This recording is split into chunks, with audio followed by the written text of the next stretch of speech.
Ini kita akan masuk pada bab membahas tentang nama Allah Subhanahu wa taala Al-Muhaiminu, Al-Muhitu, Al-Muqitu, Al-Wasi'u. Tapi kita tidak mungkin membahas empat-empatnya karena tidak cukup waktunya. Maka kita akan membahas dua nama Allah Subhanahu wa taala, Al-Muhaiminu dan Al-Muhit. Al-Muhaimin di sini terjemahannya yang maha memelihara, dan Al-Muhit yang maha meliputi. Di sini pengarang membawakan beberapa dalil tentang nama Allah ini. Di antaranya firman Allah Subhanahu wa taala dalam surah Al-Hasyr ayat 23. Huwallazi la ilaha illahu al-malikul quddusus salamul mu'minu al-muhaiminu al-azizul jabbarul mutakabbiru subhanallahi amma yusyrikun. Dialah Allah yang tidak ada ilah yang berhak disembah kecuali Dia, Raja yang maha suci, yang maha sejahtera, yang maha mengkaruniakan keamanan, dan yang maha memelihara. Al-Muhaimin, yang maha perkasa, Al-Aziz, yang maha kuasa, Al-Jabbar, yang maha memiliki keagungan, Al-Mutakabbir. Maha suci Allah dari apa yang mereka persekutukan. Al-Hasyr 23. Dalam ayat ini Allah Subhanahu wa taala menyebut kalimat Al-Muhaimin. Apa itu Al-Muhaimin?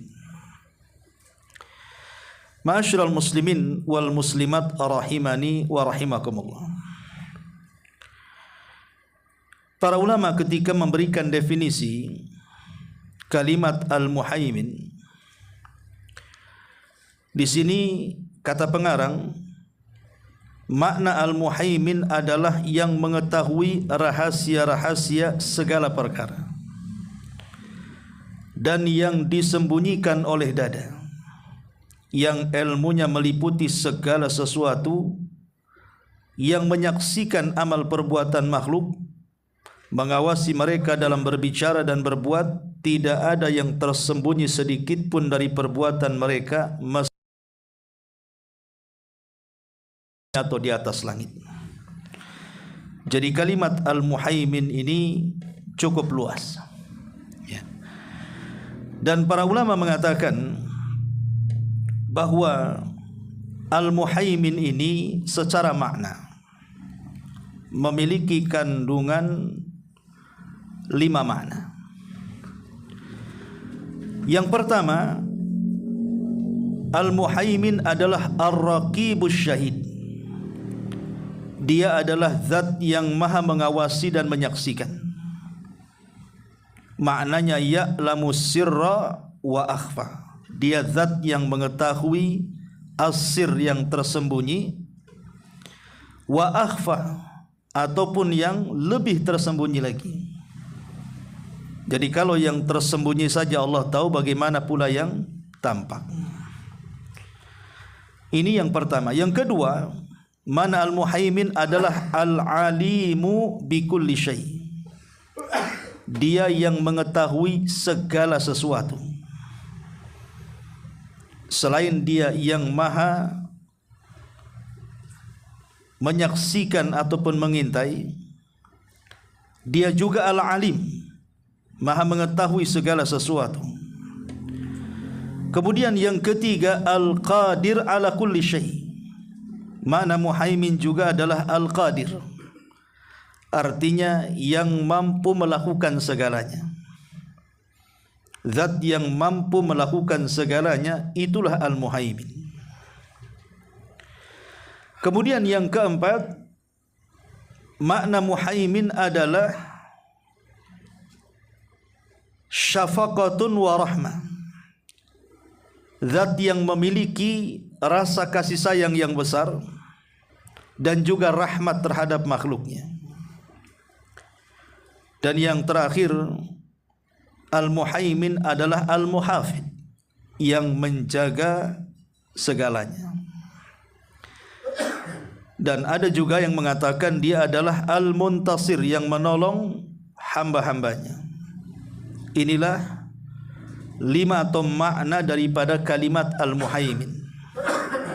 Dia adalah zat yang maha menyaksikan segalanya, mengetahui segalanya, mampu melakukan atas segalanya, penuh dengan kasih sayang dan juga rahmat, dan menjaga makhluk-makhluknya serta terkadang menolong hamba-hambanya.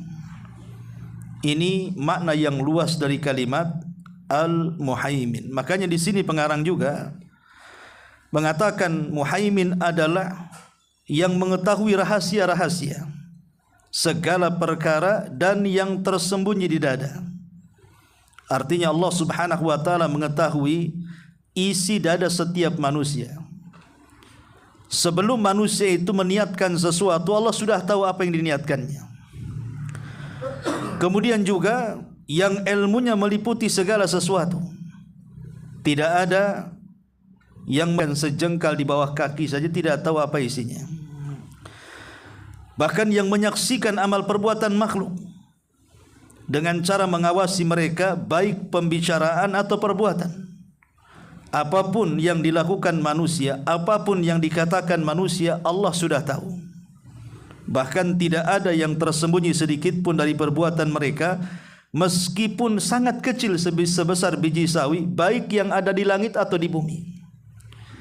Inilah makna daripada Al-Muhaimin. Ma'asyiral muslimin wal muslimat rahimani wa rahimakumullah.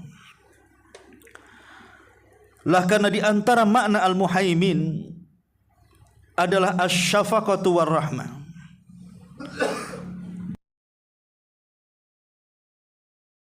Sayang dan juga penuh dengan rahmat kepada hambanya. Makanya Allah Subhanahu wa taala itu sangat baik bagi hamba-hambanya. Di sana ada kalimat Rahman dan di sana ada kalimat Rahim. Dan dua-duanya mengandung rahmat. Cuman bedanya kalau Rahman itu kan umum, mukmin dan kafir dapat. Tapi kalau Rahim itu khusus bagi orang-orang yang beriman. Lah para ulama ketika mencontohkan tentang atau pengaruh daripada kalimat Muhaimin ini, Nabi SAW pernah mencontohkan dalam satu riwayat dari Umar bin Khattab radhiyallahu an, ketika Nabi SAW sampai di sebuah tempat yang isinya penuh dengan tawanan. Maka dari sekian tawanan itu ada seorang wanita yang ketika itu dia sedang menyusui anaknya. Tiba-tiba anaknya menghilang, entah siapa yang mengambilnya. Tentu dari sekian orang yang banyak berkumpul di situ, tidak tahu siapa yang mengambilnya. Tapi yang namanya orang tua, apalagi ibu terhadap bayinya, maka dia akan sedih karena kehilangan bayinya. Maka dia pun mencari ke sana kemari, tapi tidak ketemu. Sampai ketika sudah putus asa, si ibu ini mencari bayinya. Entah kenapa tiba-tiba kemudian bayinya ada di hadapannya. Maka kemudian dia pun memeluknya, menciumnya dan mencurahkan rasa kasih sayangnya. Lah Nabi SAW menyaksikan itu. Kemudian Nabi SAW, mana kalau seandainya kalian membuat pembakaran dari kayu, kemudian bakar, ambil bayi itu dari ibu itu, masukkan ke dalam api. Maka para sahabat mengatakan, tentu ibu itu tidak akan rela. Hilang saja, sangat luar biasa kerinduannya. Macam mana pula bayi itu akan dibakar? Maka Nabi SAW mengatakan, sesungguhnya Allah lebih kasih sayang kepada kita melebihi ibu itu dengan anaknya. Sesungguhnya kasih sayang Allah kepada kita itu jauh lebih sayang dibandingkan ibu itu kepada anaknya. Lah di sini ada kalimat Allah lebih sayang kepada hambanya. Dan di antara makna daripada muhaimin adalah Allah mencurahkan kasih sayang kepada hamba-hambanya dengan menjaga hambanya, menolong hambanya, mengawasi hambanya, bahkan bisa berbuat terhadap hambanya. Dan itu dilakukan karena kasih sayang Allah subhanahu wa ta'ala. Ma'asyiral muslimin yang dimuliakan Allah azza wa jalla, telah mengkisahkan tentang kisah Nabi Musa. Nabi Musa alaihi salatu wassalam, ketika Nabi Musa alaihi salatu wassalam masih kecil, ketika itu kita tahu bahwa Nabi Musa alaihi salatu wassalam diletakkan oleh ibundanya di sebuah kotak yang disebut dengan tabut. Lah kotak itu kemudian diletakkan di sungai Nil dengan cara diikat dengan tali. Jadi waktunya lapar ditarik, disusui, kemudian sudah kenyang diletakkan kembali. Sampai pada waktunya, akhirnya kemudian Allah takdirkan talinya lepas. Kemudian kotak itu hanyut. Hanyut kemana? Sampai ke istana Fir'aun. Akhirnya dipungut oleh istri Fir'aun, namanya Asya bintu Muzahim. Ketika dibuka rupanya seorang bayi yang sangat tampan, lucu, dan Allah langsung kemudian ditanamkan kepada hati si Asya bintu Muzahim ini perasaan sayang kepada bayi itu. Coba kalau seandainya bayi itu tidak di tangan oleh Asya bintu Muzahim, langsung di tangan Fir'aun, tentu akan dibunuh. Karena bagaimanapun Fir'aun sudah mengeluarkan dekret kerajaan kan gitu, bahwa siapapun ada bayi laki-laki dan itu dari turunan Bani Israel, bantai. Tetapi Allah subhanahu wa ta'ala melindungi Nabi Musa, dan Allah tanamkan kasih sayang secara otomatis kepada istri Fir'aun ini sehingga melindungi Nabi Musa. Siapa yang menanamkan kasih sayang kepada istri Fir'aun ini?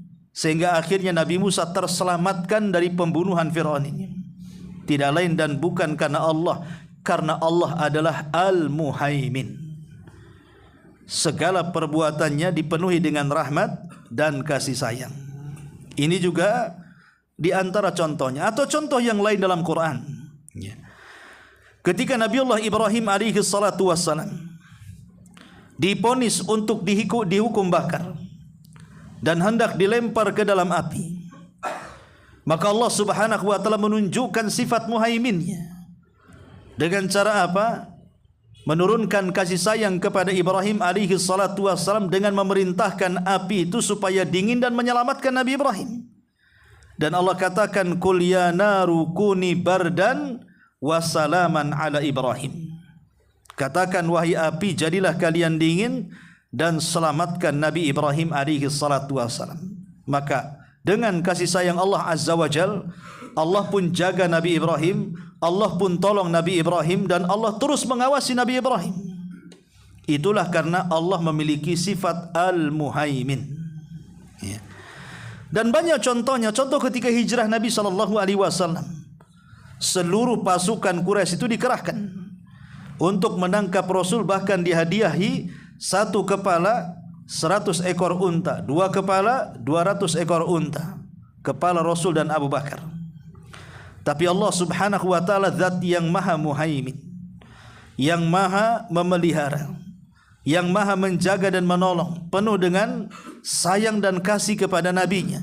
Makanya Allah subhanahu wa ta'ala selamatkan Nabi SAW ketika berada di gua itu. Dan ini menunjukkan apa? Menunjukkan Allah memiliki sifat Al-Muhaimin. Begitu juga kisah Nabi Yunus alaihi salatu wassalam yang harusnya mati di perut ikan kan. Dia tidak mati. Allah berikan kasih sayangnya. Akhirnya dia pun tetap hidup walaupun di atas 3 kegelapan.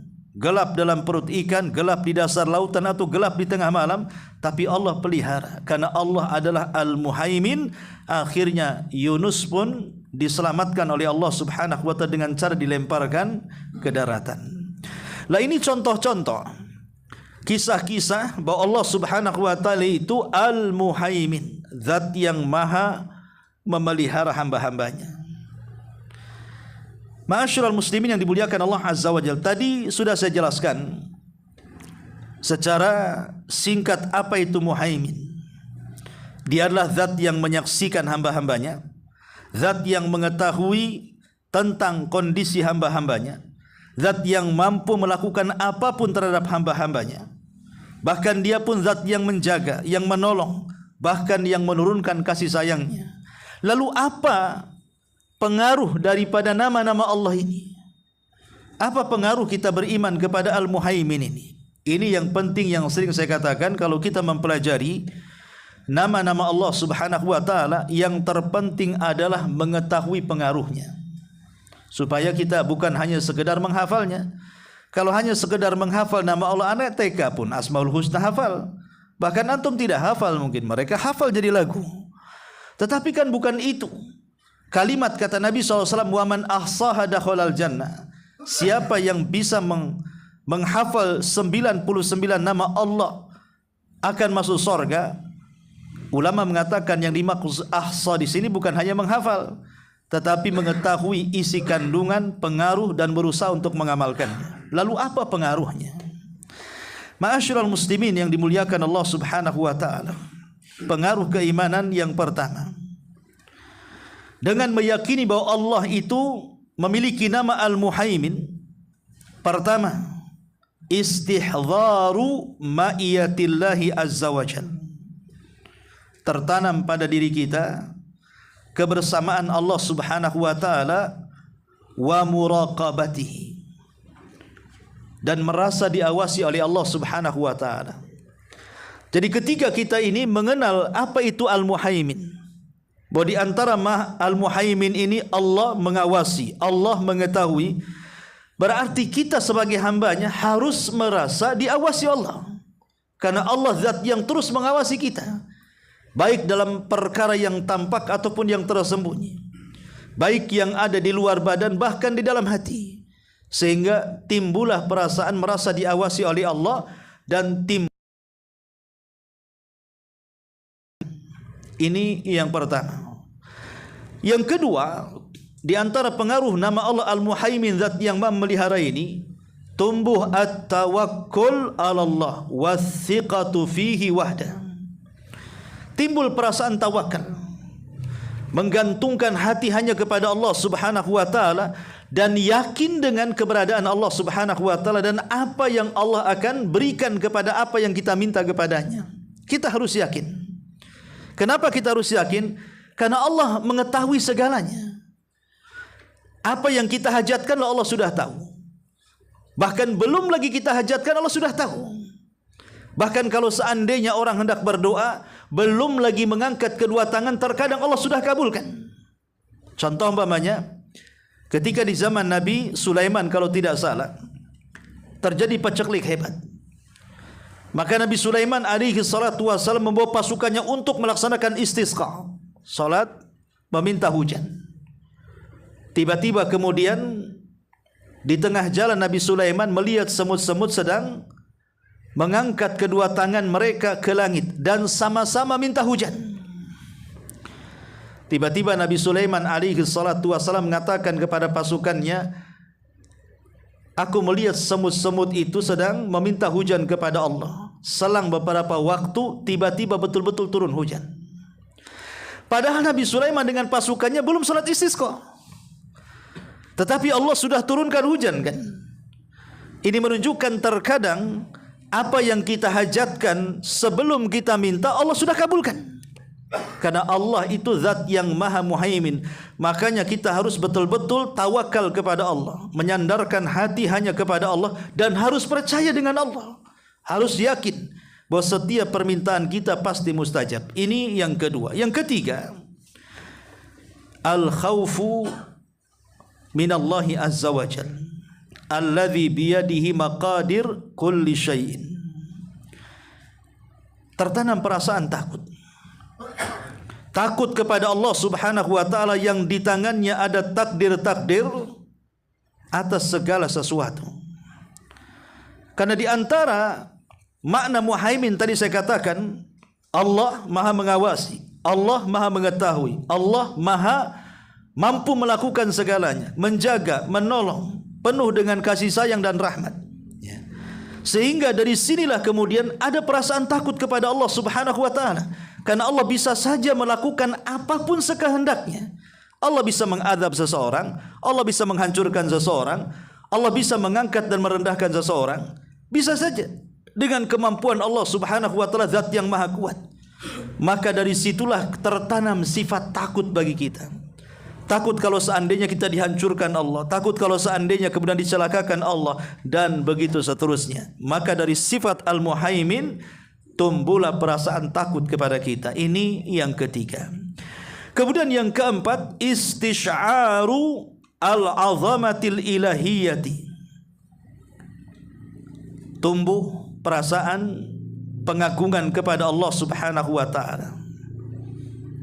Karena di antara makna daripada Al-Muhaimin ini, mana di antara Al-Muhaimin ini, kenapa kita harus menumbuhkan sifat Al-Azamah,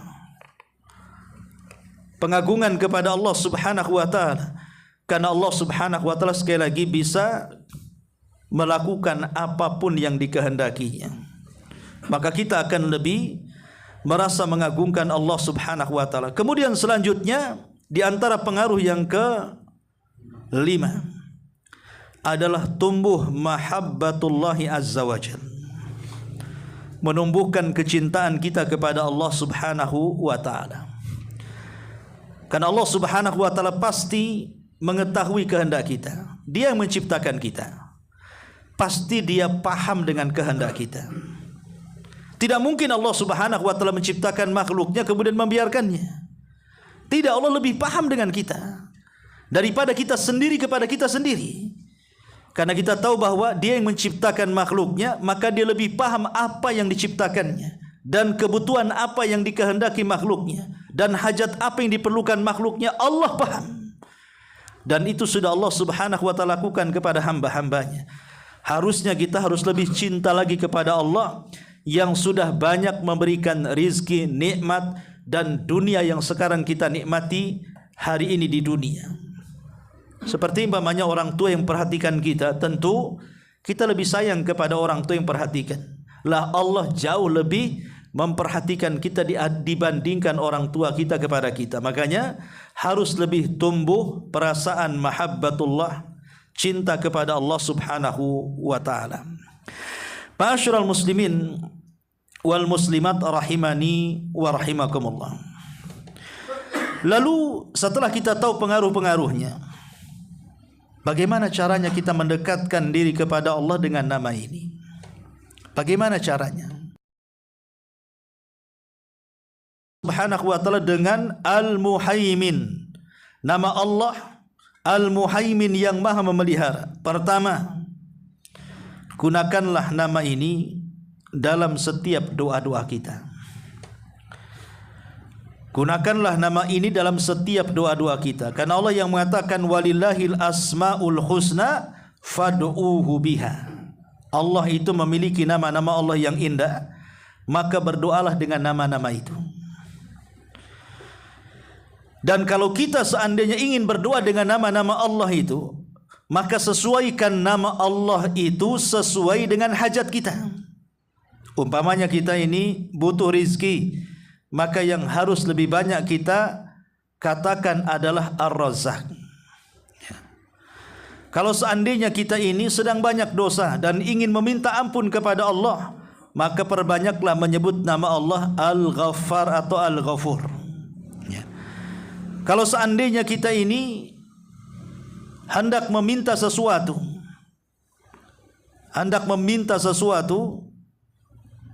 dan kita hendak menggantungkan sesuatu di mana tidak ada yang sanggup mengabulkan kecuali Allah Subhanahu wa taala, maka perbanyak kalimat As-Samad. Ya, karena bagaimanapun As-Samad itu adalah zat yang segala sesuatu bergantung kepada Allah Subhanahu wa taala, termasuk Al-Muhaimin di sini. Termasuk Al-Muhaimin di sini adalah zat yang maha memelihara.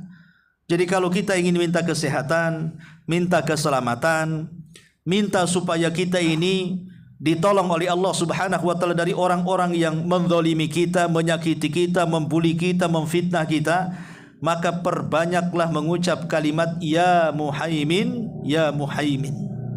Wahai Zat yang memelihara, tolonglah saya, dan begitu seterusnya. Ini yang pertama. Bagaimana caranya kita beribadah dengan nama Allah Subhanahu wa taala Al-Muhaimin. Yang kedua, bagaimana caranya kita mendekatkan diri kepada Allah dengan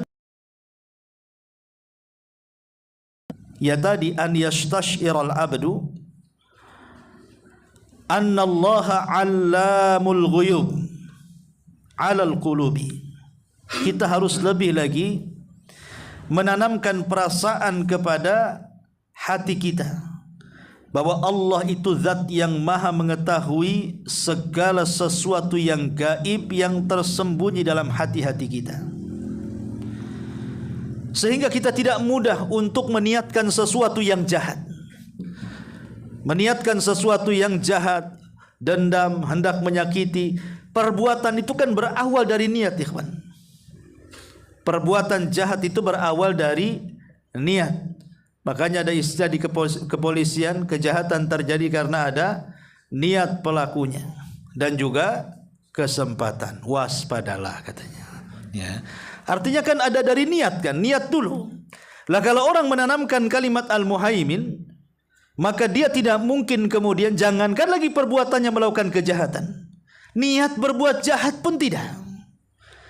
Karena dia yakin Allah itu Allamul Ghuyub. Dia mengetahui segala yang tersembunyi, baik di langit ataupun disembunyi, baik besar ataupun kecil, bahkan sebiji sawi sekalipun Allah tahu. Walaupun seandainya manusia tersembunyi dari manusia untuk melakukan kejahatan, tetapi Allah itu tahu apa yang kita lakukan.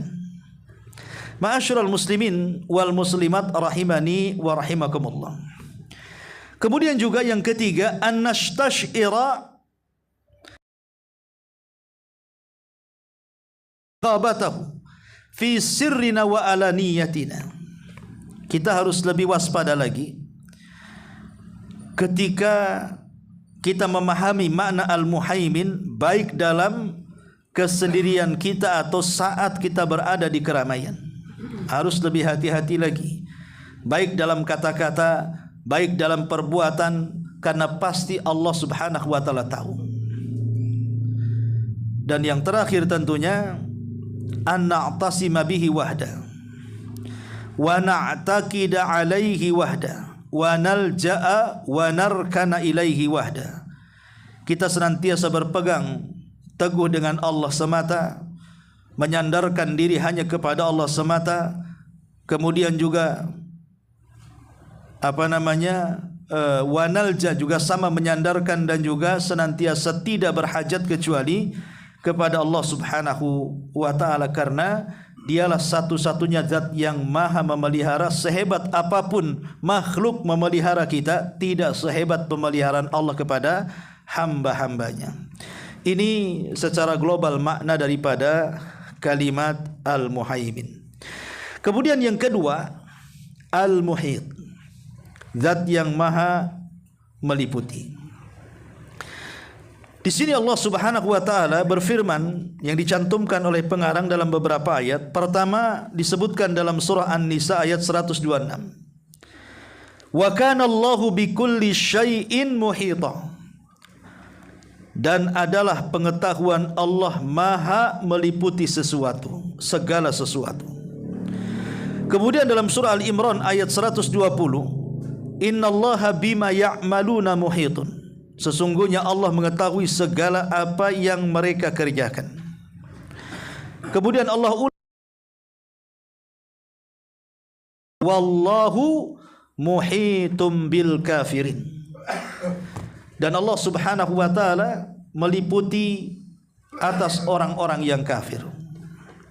Kata beliau, ini adalah nama yang menunjukkan akan ilmu, akan kekuasaan, dan akan kekuatan yang meliputi segala sesuatu. Artinya ilmunya Allah meliputi segala sesuatu, kekuasaannya Allah meliputi segala sesuatu, dan kekuatannya Allah meliputi segala sesuatu. Jadi Al-Muhit ada di 3 perkara. Pertama di ilmu, di mana tidak ada yang bisa menjangkau ilmu Allah, karena ilmu Allah itu meliputi segala sesuatu. Kemudian tidak ada yang menjangkau kekuasaan Allah, sekalipun manusia berkuasa, tapi kekuasaan Allah itu meliputi segala sesuatu. Kemudian kekuatan, walaupun di antara makhluk ada yang kuat seperti kaum Ad, kaum Tsamud, tetapi kekuatan Allah jauh di atas segala-galanya, meliputi segala sesuatu. Itulah makna al-muhit, terangkai dari 3 kata, ilmu, kekuasaan, dan kekuatan. Di sini Allah juga berfirman di dalam surah Al-Isra berkenaan dengan ilmu. Wa idh qulna laka inna rabbaka ahata binnas. Dan ingatlah ketika kami wahyukan kepadamu, sesungguhnya ilmu Rabbmu meliputi segala manusia. Kemudian juga Allah mengatakan li ta'lamu annallaha ala kulli syai'in qadir wa annallaha qad ahata bi kulli syai'in ilma. Agar kamu mengetahui bahwa Allah Maha Kuasa, dan agar segala sesuatu agar kamu mengetahui bahwasanya Allah Maha Kuasa atas segala sesuatu, dan sesungguhnya Allah ilmunya benar-benar meliputi segala sesuatu. Dan Allah juga katakan di dalam surah Al-Jin, wa ahata bima ladaihim wa ahsa kulla syai'in adada. Ilmunya meliputi apa yang ada pada mereka, dan dia menghitung segala sesuatu satu persatu. Kata pengarang, ilmunya meliputi semua makhluknya, maka tidak ada yang bisa tersembunyi dan terselubung kepadanya. Kekuatannya meliputi semua makhluknya, maka tidak ada yang dapat melemahkannya, baik di bumi maupun di langit. Demikian pula dengan kekuasaannya juga meliputi semua makhluknya, maka tidak ada yang dapat lari dari Allah Subhanahu wa taala, sebagaimana Allah mengatakan, ya ma'syaral jinni wal insi in istata'tum an tanfudu min aqtaris samawati wal ar fanfudu la tanfuduna illa bisultan. Hai golongan jin dan manusia, jika kamu sanggup menembus melintasi penjuru langit dan bumi, maka lintasilah. Kamu tidak dapat menembusnya kecuali dengan kekuatan Allah. Maksudnya kalian tidak dapat lari dari perintah Allah dan kekuatannya, karena dia meliputi segala sesuatu dengan ilmu kekuatan. Nama Allah Subhanahu wa taala yang kedua adalah Al-Muhit, zat yang maha meliputi. Al-Imam Al-Baihaqi rahimahullahu taala mengatakan, Al-Muhit huwa alladhi ahatat qudratuhu bi jami'il maqdurat wa ahata ilmuhu bi jami'il ma'lumat wal qudratu lahu sifatan qa'imatan bi dzatihi wal ilmu lahu sifatun qa'imatun bi dzatihi. Kata beliau, Al-Muhit adalah yang kekuasaannya meliputi seluruh yang telah ditakdirkannya. Semua yang ditakdirkannya, baik langit, bumi, dan segala yang ada di antara keduanya, semua di bawah kekuasaan Allah Subhanahu wa taala. Wa ahata ilmuhu bi jami'il ma'lumat, bahkan meliputi pengetahuannya dari semua pengetahuan yang diketahui makhluk-makhluknya. Seberapalah pengetahuan kita itu? Makanya kita lihat kisah Nabi Khadir alaihi salam ketika satu perahu dengan Nabi Musa alaihi salatu wassalam. Dan itu disebutkan dalam hadis yang panjang sekali, ya. Nah, salah satunya dari hadis yang panjang itu cuplikannya adalah, jadi satu hari Nabi Musa satu perahu dengan Nabi Khidir. Jadi saat berjalan di tengah lautan, tiba-tiba ada burung yang langsung menuki dan langsung meneguk satu air, kemudian terbang lagi ke atas. Kemudian kata Khidir kepada Musa, wahai Musa, sesungguhnya ilmuku dan ilmumu kalau digabung, ya, tidak sebanding dengan ilmu Allah, kecuali hanya seperti tegukan sekali teguk burung itu. Itulah ilmuku dan ilmumu itu. Sementara pengetahuan ini bagaikan lautan yang tak bertepi. Coba andai kata kita lihat lautan, datang burung, burung laut itu, kemudian meminum satu teguk air lautan kemudian terbang. Seberapalah air yang diteguk oleh burung itu? Satu kali tegukan dengan lautan yang tak bertepi itu.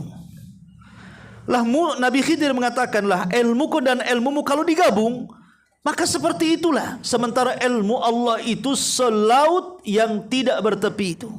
Menunjukkan bahwa apa? Ilmu Allah itu meliputi segala sesuatu. Ya. Ma'asyiral muslimin wal muslimat rahimani wa rahimakumullah. Lalu setelah kita mengetahui bahwa al-muhit itu mencakup 3 perkara, ilmu, kekuasaan dan kekuatan, lalu apa pengaruhnya? Pengaruh mengimani nama Allah al-muhit di sini.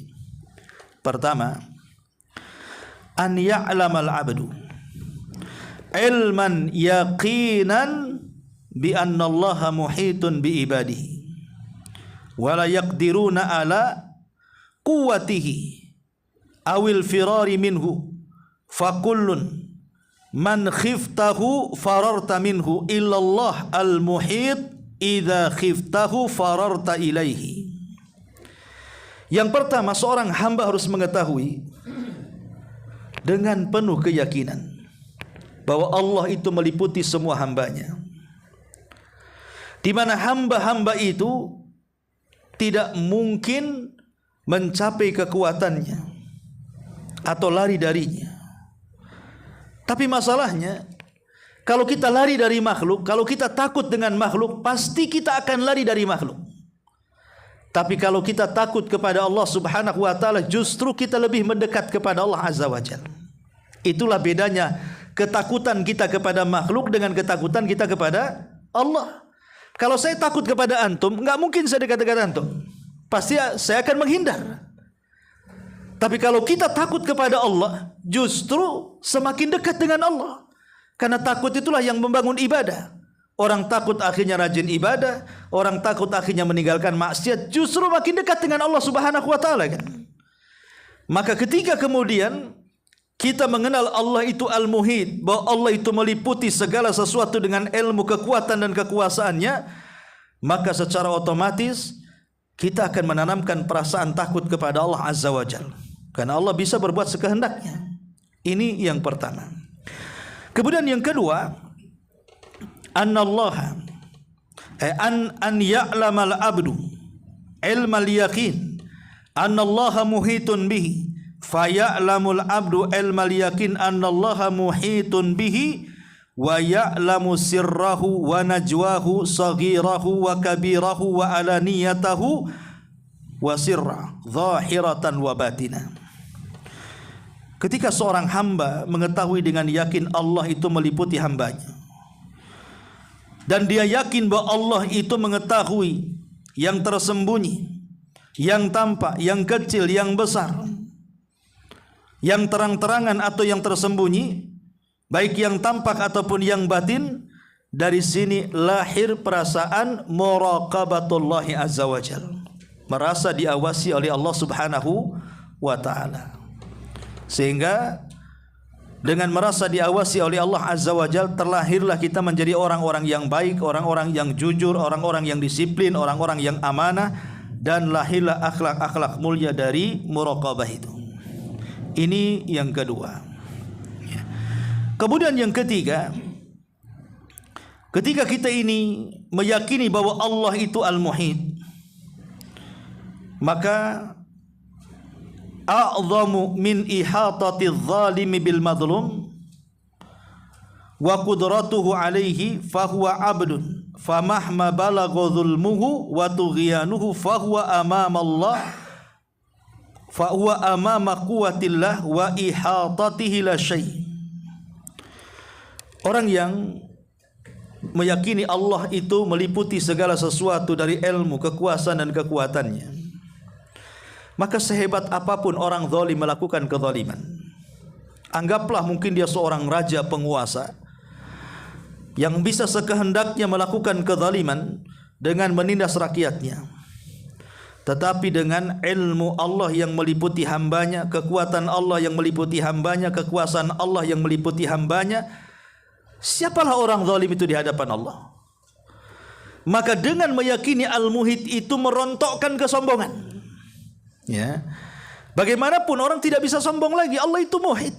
Siapa Anda di hadapan Allah Subhanahu wa taala yang ilmunya meliputi segala sesuatu, yang kekuatan dan kekuasaannya meliputi segala sesuatu? Apalah kita di hadapan Allah? Jadilah kita orang hina. Tidak akan menyombongkan diri di hadapan Allah Subhanahu wa taala. Kemudian yang keempat, sebaliknya. Ya. Sebaliknya orang-orang yang dizalimi, mereka merasa tenang. Karena di sana ada zat yang bisa membalaskan kejahatan orang kepada dia. Makanya ingat kisah daripada Al-Imam Az-Zahabi yang disebutkan di dalam kitab Al-Kabair yang sudah saya ceritakan. Tentang seorang preman, orang jahat, yang merebut ikan nelayan dengan cara paksa, dan kalau tidak diberi maka dia akan dibunuh. Dengan ketakutan akhirnya sang nelayan pun memberikan ikan satu-satunya yang harusnya itu untuk makan satu hari itu dia dan keluarganya. Dengan bangganya penjahat ini membawa ikan itu kemudian pulang. Di tengah jalan ikan itu yang sudah mati tiba-tiba Allah hidupkan sesaat dan menggigit jarinya. Kemudian mati lagi. Rupanya gigitan itu hanya menaruh racun atau bisa di tangannya. Ketika sampai di rumah dia memasaknya dan memakan dengan lahapnya, seolah-olah dia tidak merasa berdosa dan seolah-olah dia bukan orang zalim. Rupanya tengah malam bisa itu berjalan.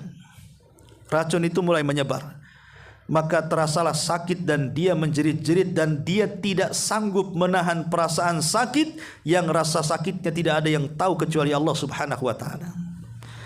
Akhirnya keesokan harinya dia ke tabib. Kata tabib, ini enggak bisa diobati karena bisanya sudah sampai di pergelangan tangan, kalau tidak diamputasi maka akan menyebar ke tangannya. Akhirnya dipotong tuh pergelangannya. Bayangkan, baru saja kemarin dia ambil ikan dengan cara zalim, hari ini dipotong tangannya. Kekuasaan siapa ini? Allah. Allah bisa membuat orang yang zalim ini bertukuk lutut di antara orang yang dizaliminya. Orang yang dizaliminya hanya kerugian apa? Hanya kerugian satu ikan aja kan? Tapi orang zalim telapak tangannya dipotong, diamputasi. Sampai kisah ini secara singkat akhirnya sang tabib pun ngomong, sebenarnya apa yang kau lakukan? Maka dia bercerita bahwa dia mengalami gigitan ikan dan ikan itu milik orang lain yang aku rampas. Kata sang dokter, karena dia orang saleh, engkau datang kepada pemilik ikan itu kau minta maaf. Sebelum kau datang kepadaku tidak mungkin kau potong tanganmu, katanya. Sekarang carilah orang itu, minta maaf. Akhirnya dia berkeliling-keliling ketemu dengan orang yang punya ikan itu. Setelah ketemu dia pun meminta maaf. Cuman dia mengatakan kepada pemilik ikan ini, saya teringat waktu saya mengambil ikanmu, saya melihat bibirmu bergerak-gerak. Apa yang kau doakan untukku, katanya. Kata dia, aku tidak mendoakan apa-apa. Aku hanya mengatakan saat kau ambil ikanku dan mengatakan, ya Rabb arini quwwataka. Ya Rabb, tunjukkan kekuatanmu kepadaku. Aku ini lemah, dia kuat. Tunjukkan kekuatanmu sekarang. Hanya itu saja. Maka Allah tunjukkan kekuatannya. Kekuatan yang tanpa batas, ilmu yang tanpa batas, kekuasaan yang tanpa batas. Terjadilah apa yang terjadi. Akhirnya tangannya dipotong kan. Itu kekuatan Allah. Allah bisa membalas dengan caranya. Maka ketika itulah kemudian dia pun berkeliling-keliling pasar, berteriak-teriak di hadapan orang dan mengatakan, man ra'ani fala yadlim minhu ahada. Siapapun yang melihatku, lihat tanganku sudah habis dipotong. Jangan berbuat zalim sedikit pun kepada siapapun. Dia pun sadar. Syahidnya di sini kisah ini, bagaimana Allah Subhanahu wa taala membela orang yang dizalimi dengan kekuatannya yang tanpa batas.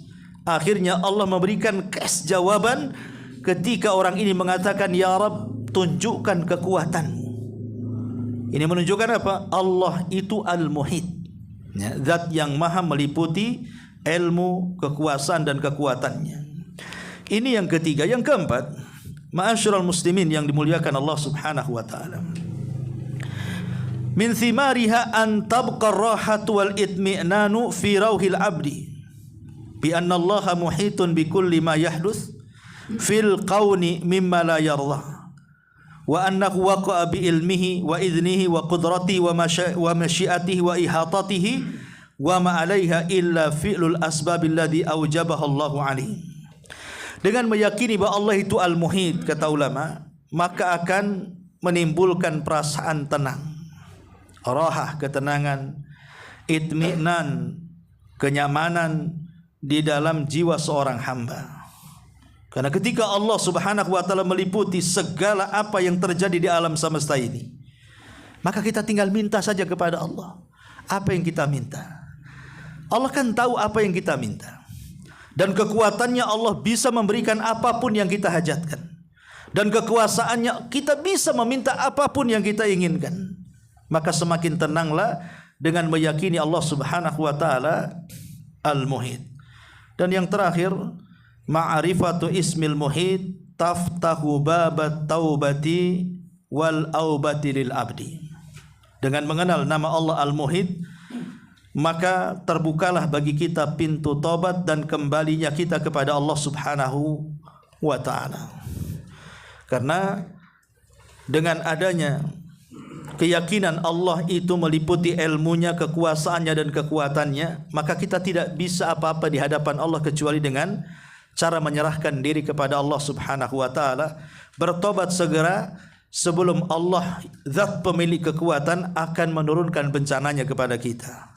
Maka dengan mengenal Al-Muhit, maka terbukalah pintu tobat dan kembalinya kita kepada Allah Subhanahu wa taala. Inilah di antara dua nama Allah Subhanahu wa taala, Al-Muhaimin dan juga Al-Muhit. Wallahu alam. Adapun Al-Muqit dan Al-Wasi kita tunda minggu berikutnya. Sampai di sini kita buka tanya jawab, silakan.